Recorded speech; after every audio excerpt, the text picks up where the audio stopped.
정해진 일상 속에서 변화를 모색하라.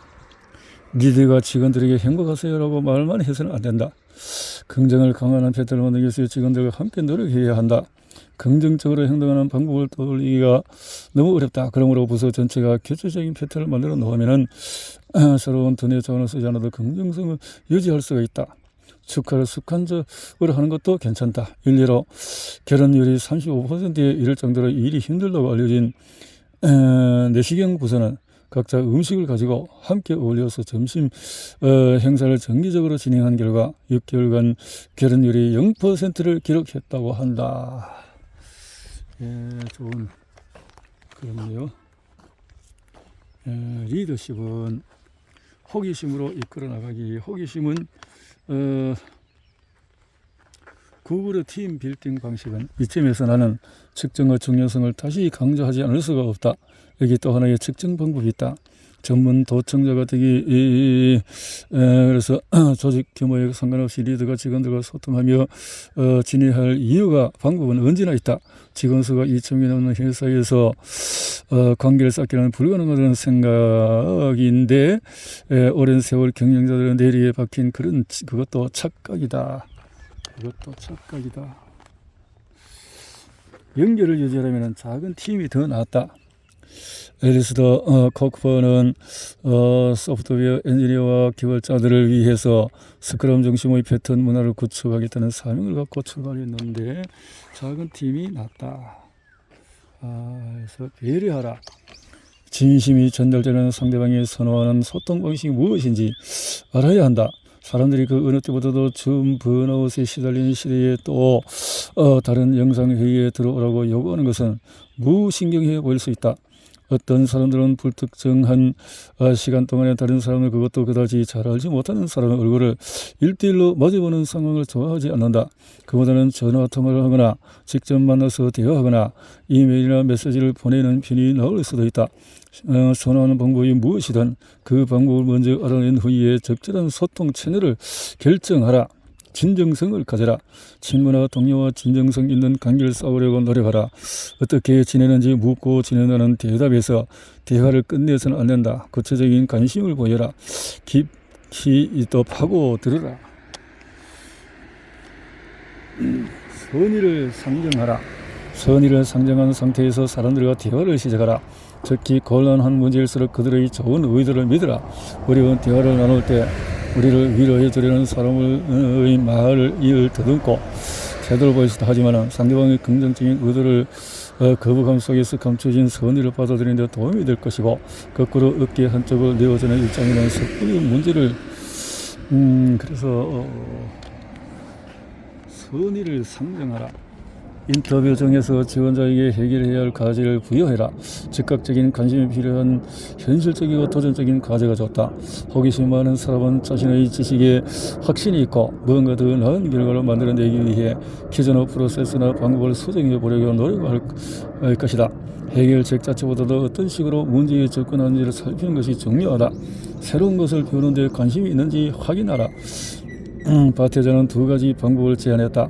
지난 6개월 동안에 새롭게 배운 것에 대해 말씀해 보세요라고 요청하거나 최근에 어떤 기술을 습득하고 그 기술을 현재의 직무에 어떻게 활용했나요라고 물어보라는 것이다.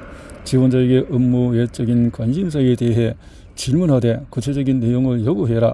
이를테면 지원자의 취미에 대해서 물어본다. 그는 업무 외적인 관심사를 통해서 인생에 관한 어떤 새로운 점을 배웠는가. 지원하는 업무에 대해서 혼자 이야기하지 말고 함께 대화하라. 우리는 HPE의 대응 전략 중에서 커뮤니케이션에 중점을 두면서 전사적 대응 계획을 즉각 실행해야 한다는 교훈을 얻었다. 인력자원연구소의 설문 결과에 따르면 직장인의 32%가 더 적극적이고 더 빠르고 투명한 커뮤니케이션을 원했고 고위급 리더의 35%가 그러지 못한 것을 가장 후회한다고 했다. 따라서 이 교훈이 매우 중요함을 다시 한번 확인할 수 있다. 함께 대화해라. 이런 커뮤니케이션이 있어야 한다. 선한 의도와 진정성, 미국의 사과법은 준법성 기반 문화와 진정성 기반 문화의 차이를 보여주는 또 다른 사례일 수 있다. 초기의 증거에 따르면 의사가 의료 과실에 대한 사과한 경우에 의료사고 소송의 빈도 자체가 낮아졌다. 하지만 의사가 미안하다는 말을 함으로써 잘못을 인정하는 것처럼 비춰지면 소송 시의 모든 책임을 떠맡게 될 수도 있으므로 소송이 제기되더라도 의사의 사과 발언을 의사에게 불리하게 사용할 수 없도록 하는 법안이 여러 주에 도입되었다. 의사가 하는 사과법.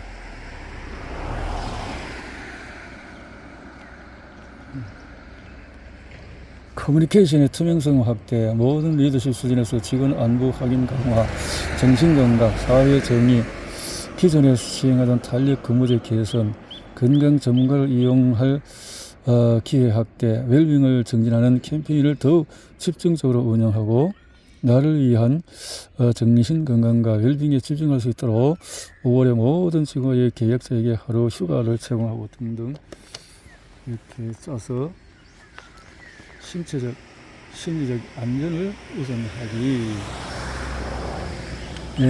기술 기반의 상업용 부동산 기업 스퀘어푸스의 인사 담당 부사장 페닝은 인터뷰에서 팬데믹 동안에 신뢰를 강화한 번아웃 완화에 도움이 되었다고 말했다. 신뢰 강화를 잘 할 수 있도록 각 분야에서 그것이 이 신체적 심리적 안전을 우선해주고, 공감은 신뢰를 쌓는다. 공감. 직원들이 정신건강을 스스로 통제할 수 있다고 느끼면 고립되지 않고 서로 협력하며 번아웃을 예방할 수 있다. 그들이 스트레스에 대항하기 위해서 무엇을 필요하는지 우리가 모두 다 안다고 자신해서는 안 된다. 이것은 리더가 명심해야 할 부분이다. 평소에도 어떤 상황을 통제하거나 세상 것까지 신경 쓰고 싶은 욕구를 자제해야 하지만 위기 중에는 더욱 그렇다. 리더는 직원들이 직장에서 감정적인 정신적인 경험을 주체적으로 탐색하도록 배려해야 한다.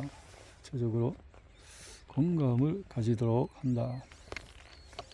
정서적 유연성이 높은 직원들. 직원들 개개인이 강한 주체성을 갖도록 하면 안정감의 분명 보탬이 될 것이다. 하지만 직원들이 열린 마음으로 변화를 받아들이도록 이끌고 돕는 것 또한 스트레스 대처를 돕는 중요한 심리적인 기술이다. 토드 카시라는가 조너선 로텐버그에 따르면 심리적 혹은 정서적인 유연성은 다음과 같은 능력을 대폭 키워준다.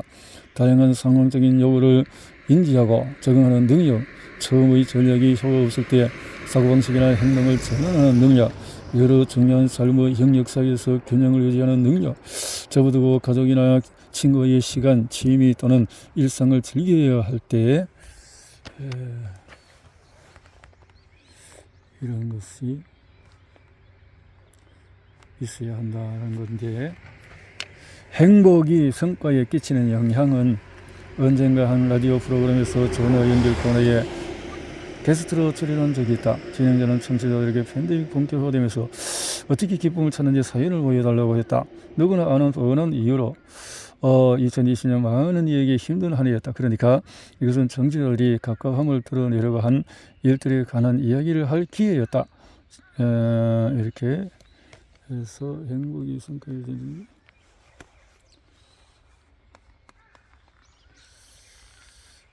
다양한 대화.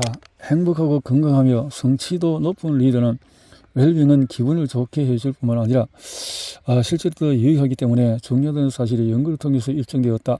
웰빙 수준이 낮은 사람에 비해서 수준이 높은 사람은 다음과 같은 특징을 보인다. 직장에서 또 좋은 성과를 내고 만족스럽고 협력적이고 면역력이 높고 건강 상태가 좋고 즐겁게 오래 살고 심혈관계에서 사망률이 낮고 수면 문제를 덜 겪고 이런 회계적인 걸 갖게 된다. 마음 챙김은 현재의 순간에 주의를 기울이는 습관은 중요한 삶의 기술일 뿐 아니라 직장생활에서 대단한 가치를 발휘한다. 마음 챙김은 그래서 투쟁 도피 반응을 일으키는 뇌의 스트레스 영역이 진정되기 때문이다. 마음 챙김의 상태에서는 스트레스에 대한 원시적인 반응이 사려 깊은 반응으로 대체가 된다. 화가 나 있거나 감정적이나 스트레스로 지친 직원이 외상 후 성장. 리더는 자신의 책임을 다하고 감정을 처리하는 동시에 다른 사람을 돌보고 그들에게 공감해야 한다. 이것은 버거운 일일 수 있다. 위기가 닥치거나 자신이나 직원 혹은 조직이 어려운 시기에 리더의 임무를 수행하고 있다면 더욱 그렇다. 그러한 상황은 이상적이지 않다. 비극, 팬데믹, 경기 침체 같은 상황은 많은 스트레스를 주고 팬데믹이 힘들 때가 있지만 피할 수 없다. 그런 일들을 분명히 일어난다. 그리고 이러한 경험에서 최대한 배우고 성장하는 것이 우리의 몫이다. 고통이 삶의 일부임을 이해하라. 회복력이 강한 사람들은 살다 보면 안 좋은 일도 생기는 것을 이해합니다.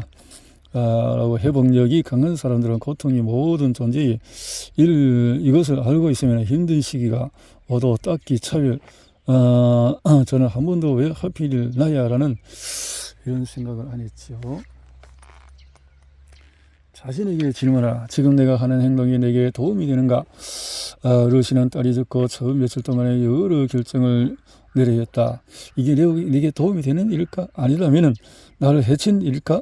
따라서 사진을 들여다보면서 마음이 괴로워질 때면은 자신에게 물었다. 이게 도움이 되는 걸까? 사진을 집어넣을까? 뭐 이런 생각을 했다는 거죠. 자신에게 질문을 해보는 거죠.